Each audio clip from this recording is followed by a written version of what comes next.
Hey, everybody. Welcome to Crypto Connoisseurs. It's been a while. I think it's been up to 2 months since we had one of these things. I'm really excited to get this one in the books. I'm here, as usual, with Jason Fernandez. My name is Kevin Mirko, and I'm going to let Jason say a few words about himself, and then we're going to get started. Cool. Yeah. So I'm Jason Fernandez. I'm with co-founder of AdLunum. AdLunum is a proof of attention engaged to earn IDO platform. Yeah, let's get started. Awesome. I like that introduction. I was on a panel a couple weeks ago. A guy gave a 12-minute introduction. So thank you, Jason. I appreciate that. American economists are baffled by an unusual situation as Russia's ruble is the world's best performing fiat currency. What do you got to say about that? Yeah, it's pretty crazy. I mean, it makes you wonder whether what economists really know about stuff. So apparently, it's because commodity prices rose at the same time that their volume of exports actually dropped. So like it sort of balanced it out. It cost way more. The stuff that they were exporting ended up costing a lot more than before. And also there's basically a huge discrepancy between exports and imports. And apparently, foreign holders of stocks and bonds can't reap dividends internationally anymore. So that used to be quite a significant outflow for currency for Russia. But it's kind of interesting. I mean, you think about, you assume that economists kind of know what to do, and they were pretty wrong in this case. At least everybody was predicting doom and gloom for Russia. Meanwhile, the U.S., we have 8.25%, inflation, and Janet Yellen, saying that she has no idea how it happened, just kind of taken by surprise. So makes you wonder, right? Yeah. Well, I've seen economists make a few blunders in my days, so this is just another one. But I have to say that aside from what you pointed out, which is actually something I didn't even have on my radar, so that's a very good point. I think Russia moved to peg the ruble to gold. I think it was 5,000 rubles per gram or something like that. But they also stopped allowing what they call enemy states to buy commodities from them, specifically, obviously, natural gas, etc., in anything but rubles. So also creating a large people had to buy rubles to be able to buy commodities from Russia. And obviously that hasn't stopped, regardless of all the sanctions that have been thrown at Russia. People are, quote unquote, enemy countries or enemy states are still buying in bulk. And thus, those three things, I mean, economists might have missed some of those simply because, well, they're not like in the, economy 101 handbook, obviously. But having that information, even on a piece of paper on a screen in front of you, would kind of tell you that the ruble can only go in one direction. I guess you have to balance that, as well as that the ruble is controlled by the Russian government, and depending on what you believe, how you believe the Russian government controls their own economy, there's also that. Russia isn't China, but Russia also isn't, the West. So yeah, there might be a bit of manipulation there, for sure.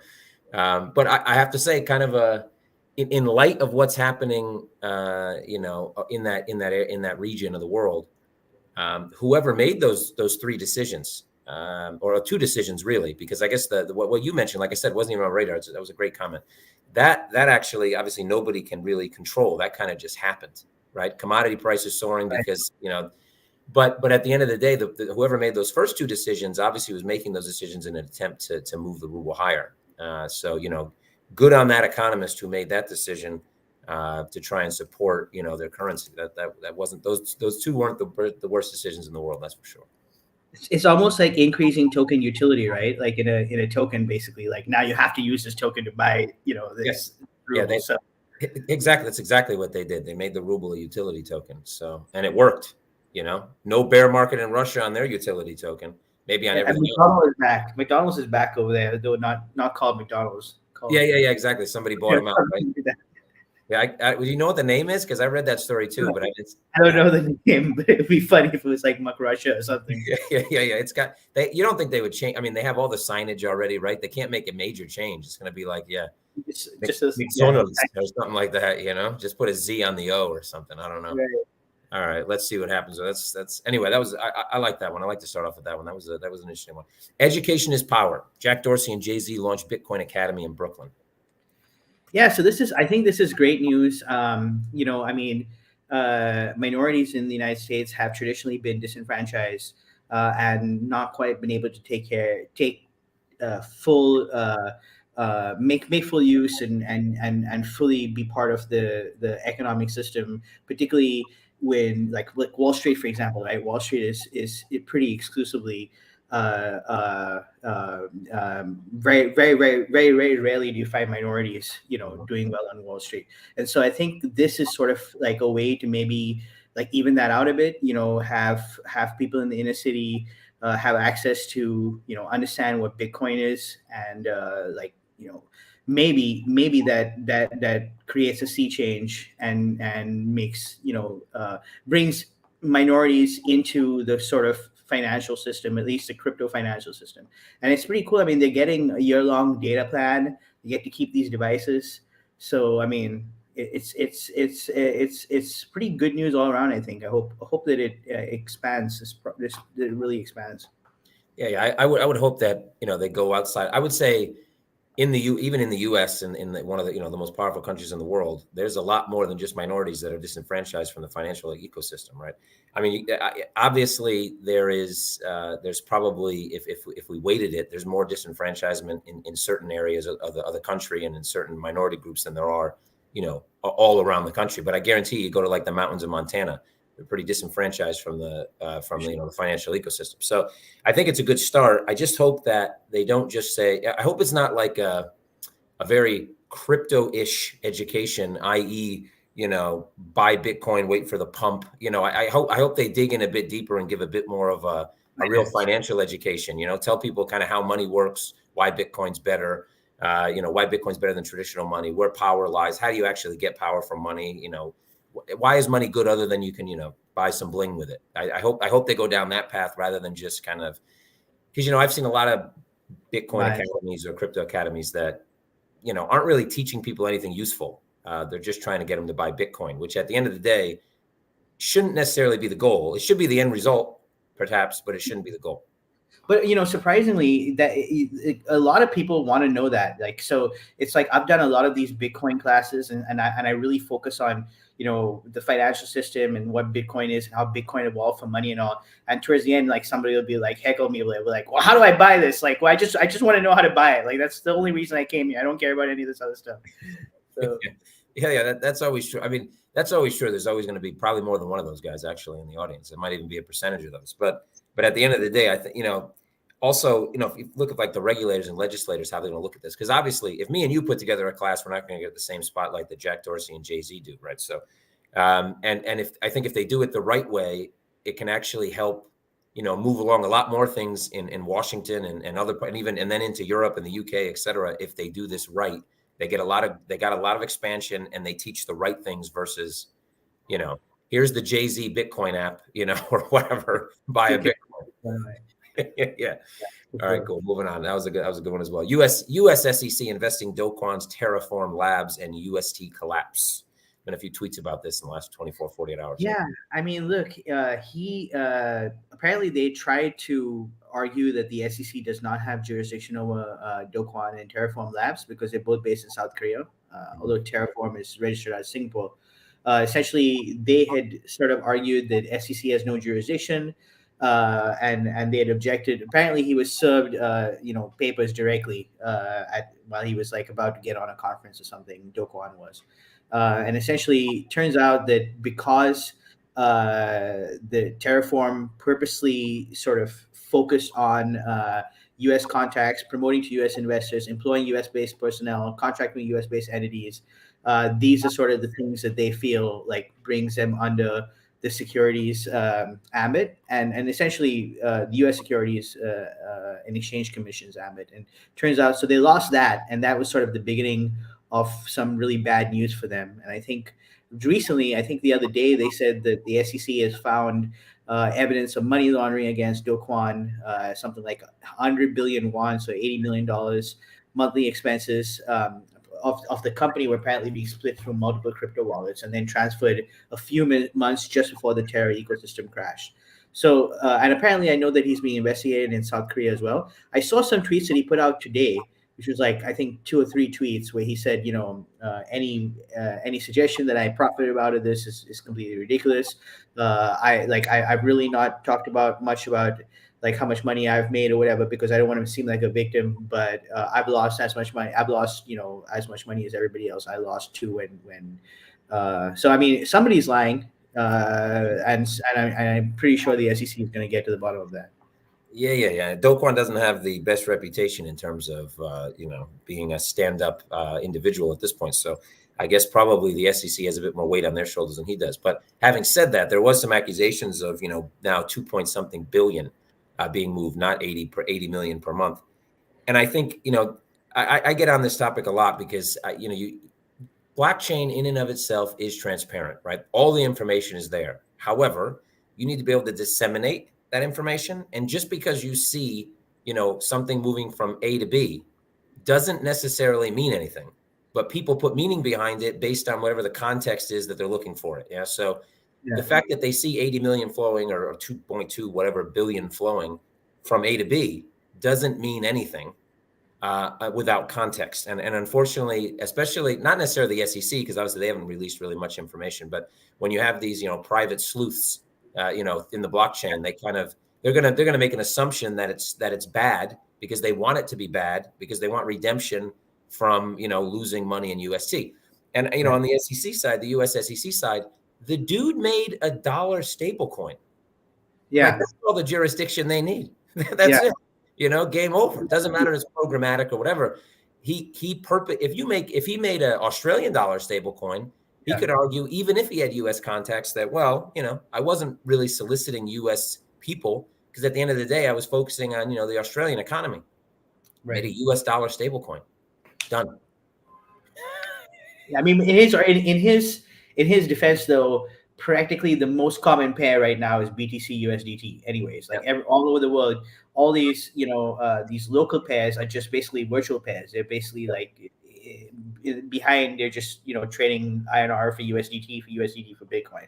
Yeah. I mean, the dollar is kind of is like the global currency still. But the SEC, not that the SEC would win that argument, but I think that argument alone would have gotten them kind of in the door. That you created a U.S. dollar instrument, so we have jurisdiction over that instrument. And again, I'm not saying I agree with that, and/or that would win the case, entirely. Like that would be it. Judge would hit the gavel. But that's enough, I think, for them to get their foot in the door. There's also a question of did they have a whole bunch of Bitcoin that supposedly they were going to shore up, and nobody knows quite where that went. I mean, I know they put out a statement saying that it's all gone. Yeah. So. Okay, well, how did that happen, right? Yeah, exactly. I think that I read something. I don't know if it was directly from Terraform or potentially just another internet sleuth, but somebody stated something along the lines of that it was bought to try. It was sold. Well, not sold. I think it was put on loan to try to maintain the peg, and then obviously when the peg continued to fall, margin call, couldn't pay the margin call, gone, and that's I haven't, to be honest, I haven't looked at the waterfall, the numbers, but in those type of situations, when you have a waterfall, a couple billion can go pretty quickly considering the market cap of that Terra had before, the incident happened. But again, they haven't been really transparent, and they haven't really released, meaning Terraform hasn't really released enough information for anybody to know what happened. So that leads to speculation, and speculation, because people got burnt and wrecked, all speculation from the community is going to be bad. Yeah, I mean, listen, especially with crypto, people expect you to be 100% transparent, and essentially, you need to be over communicating. You need to be in the Telegram group, assuring people like this guy was quiet. He didn't really comment for like a day, and then he came out, and it's the way they've managed just the communication alone, which is why I never bothered with USD 2.0, because I was just like the way this guy handled the situation itself is not how you would handle it in any sort of legitimate cryptocurrency that's worth the fifth largest cryptocurrency in the world or something. Like that's not how communication works in $1 billion company. You need to have people out there over communicating, and then he wasn't doing that. So I felt, we didn't CoinMetro, our exchange didn't list UST 2.0, Luna 2.0 for many reasons, but that's definitely one of them.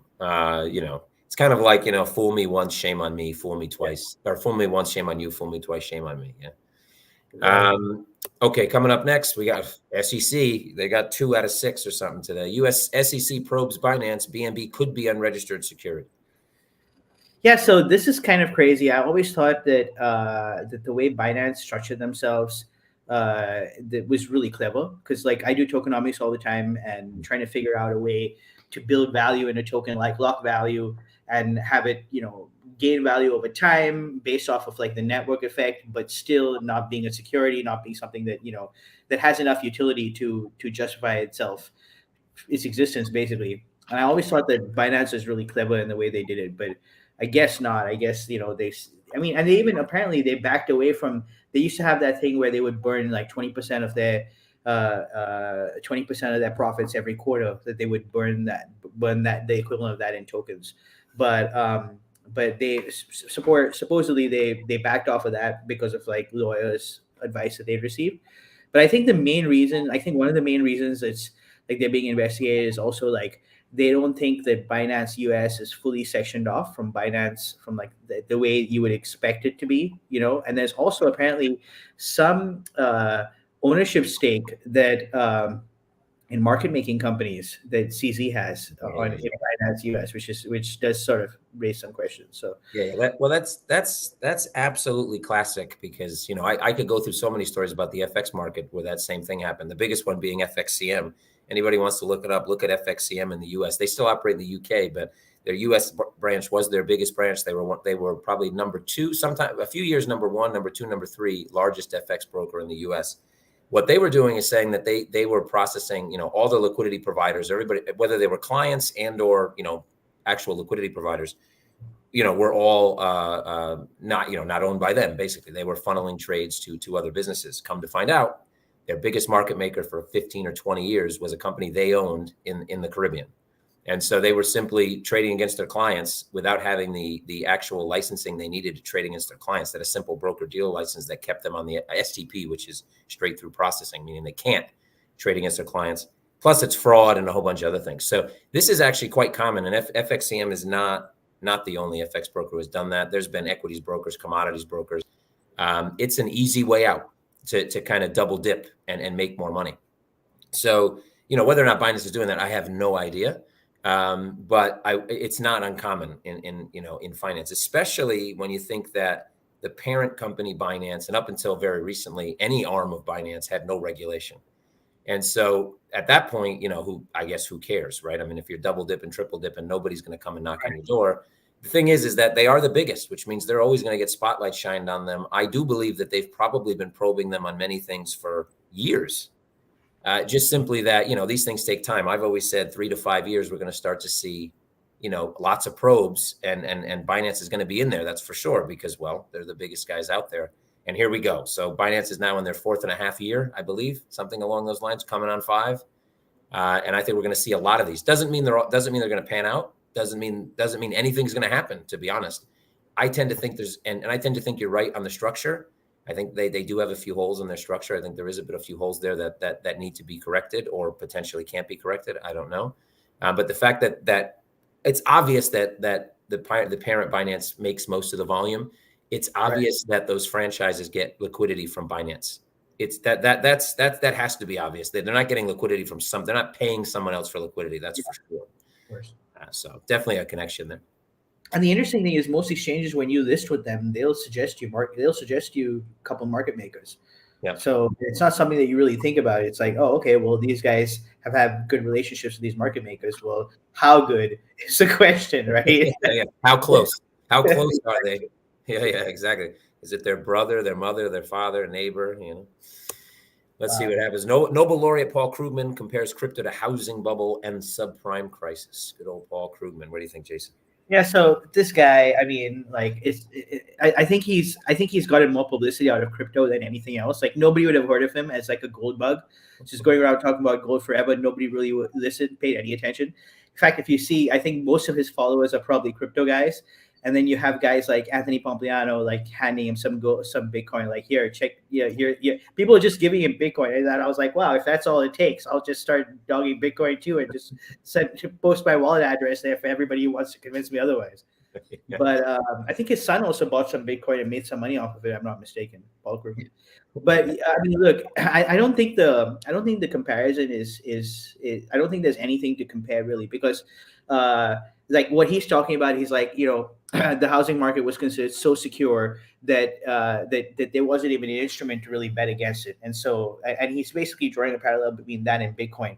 But Bitcoin has been like is like one of the most controversial, like as opposed to the housing market and people buying CDOs, which is like considered de rigueur for the financial industry. Like Bitcoin is like one of the things that's been massively scrutinized by everybody.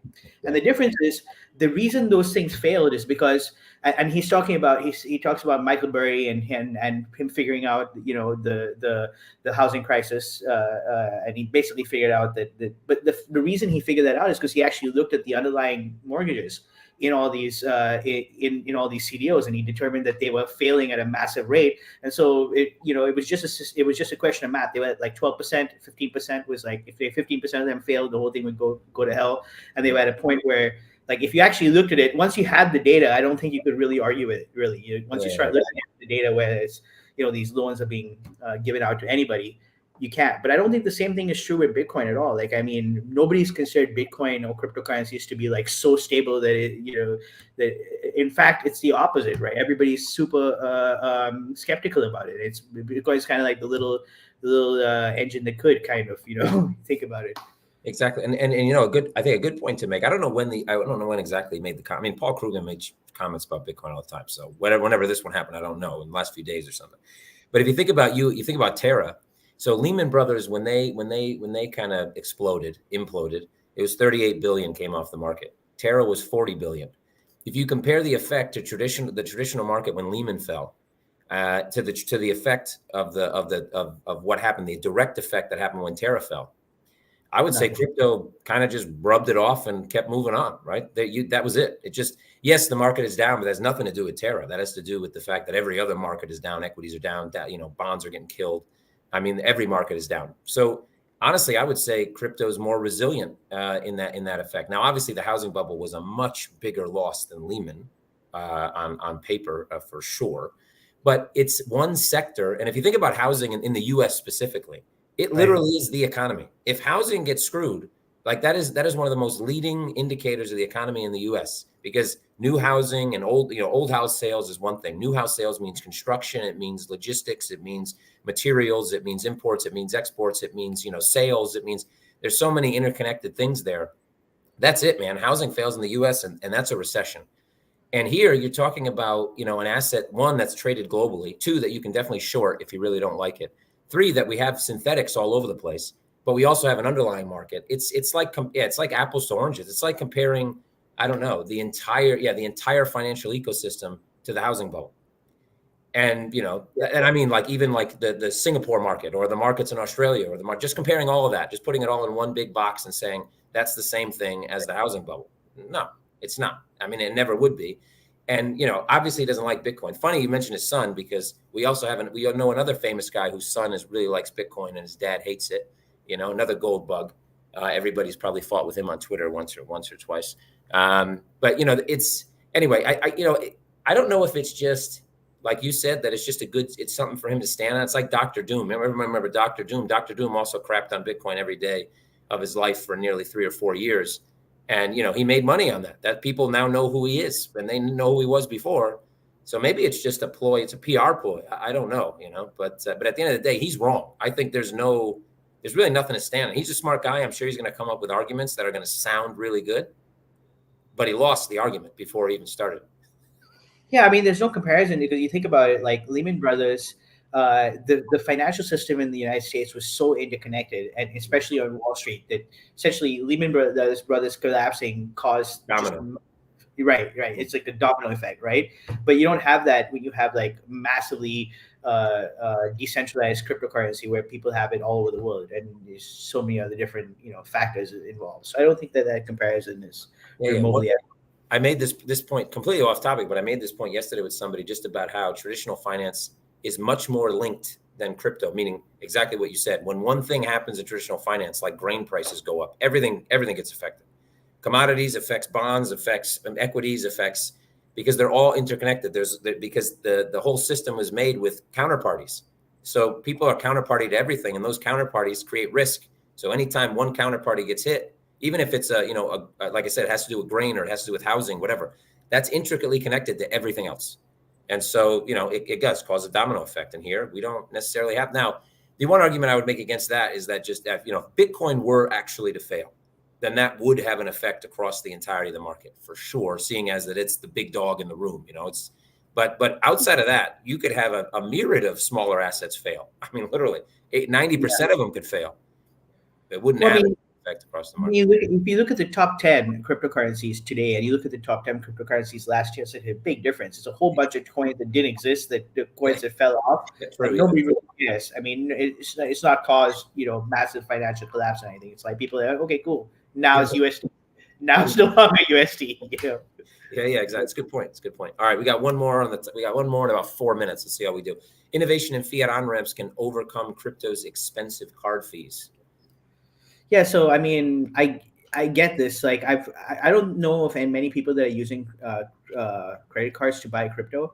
It's an enormously bad idea because the fees are just insane. I think when I did look into it, it's like 5, 6, 7% or something like that. And I think on average, it's working out to 7%. Like 5% is just the fees, but then if you factor in everything else, it usually will come to 7% or more. And so it's like it's really poor. They haven't really quite figured out how to do it. I think now they're trying to do bank transfer via SEPA, powered by OpenPaid, which is supposedly makes things really cheap. So Bitfinex is looking at that. I think that Coin Metro has amazing fees. That's one of the reasons I use it. I mean, like withdraw for $1, a deposit for I don't know. It used to be 15 cents, maybe $1 now, whatever. Yeah, but I mean, like that's you guys have cracked it. So let's hear what you have to say about this. Yeah. I think this comment is kind of right, and at the same time, as you said, you should never buy. You should never be getting into a financial transaction where you're making an investment with a credit card, because especially in something like crypto, where potentially you may be in the red for years before you go in the green, and unless you can hold and pay your credit card off without having to sell the assets you just bought, it's going to be a bad idea, because it might cost you 5 or 7% to buy in. But then if it costs you 20% a year to hold that thing, and it takes 3 or 4 years to actually see profit, you just spent 80% on interest. I mean, now you got to triple your money just to see really any type of gain. So at the end of the day, it's a bad idea regardless. But it's always going to happen, because any type of trading is like gambling for many people. They treat it like gambling. They want in now, like, oh my God, somebody told me about SafeMoon, and I really need to buy SafeMoon now, and that's it. That's it. I'm coming in. And so they're going to use the credit card. But I think what really will bring credit card fees down is not necessarily innovation in fiat on-ramps, because as you said, if we can do it, we're not the biggest players in the market. If we could do it, everybody else could do it. They just don't want to do it because the money is in the card. They make way more money. Imagine you're at an exchange that charges 0.1%. That exchange doesn't make money on the exchange. I can guarantee. I don't care if they're Binance or anyone else. Money is not made there. But they charge you 4%, 5% on the credit card, and they pay 3.1 or 2.8. They make 2%, make 20 times what you're going to. So they make 20 more times on the deposit than they do on the actual transaction. And that's why credit cards aren't going to go anywhere as well. I think what will happen, though, is as the volumes of crypto get larger and larger and larger to MasterCard, Visa, et cetera, what will happen is that we as an industry will have more power to ask for lower fees. And the honest, exchanges will lower the fees based on the fees that we get. Because in Europe, our fees from credit cards are almost half of what they are when in the U.S., for example. And so I think it's kind of an inevitable thing that will happen. Plus, the card issuers are going to get more tolerant of crypto. Right now, obviously, lots of fraud in crypto, not because of crypto, but because people come and buy crypto with stolen credit cards and withdraw it, and sell the crypto, et cetera.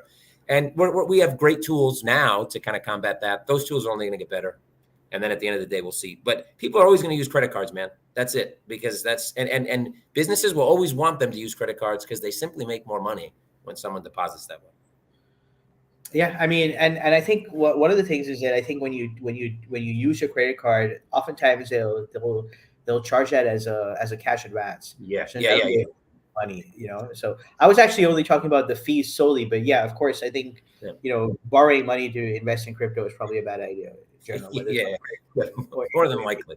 I mean, no matter, even if you do great, it's still a bad idea. Like in crypto, you could take $100 and become a millionaire, right? So not that everybody can do that, not that everybody does it, but you don't need, if you don't have the money to put in, put the money you have in.